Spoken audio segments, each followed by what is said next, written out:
Ito guys, oh, nagawa tayo ng ng pang flashing natin ng 141B. Ito galing yan sa sa Taylor ice cream machine. Yan yung EPR valve. Ginawa natin siyang lagayan ng 141B pang flashing.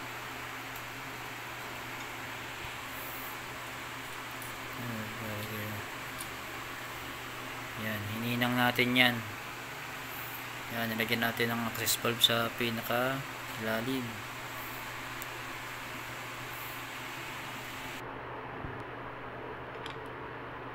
Try natin ang ating bagong DIY.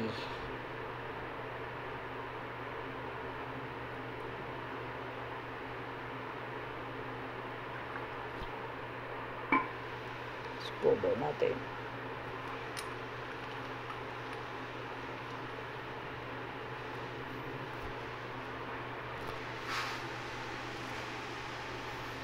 Guys, open natin yung valve.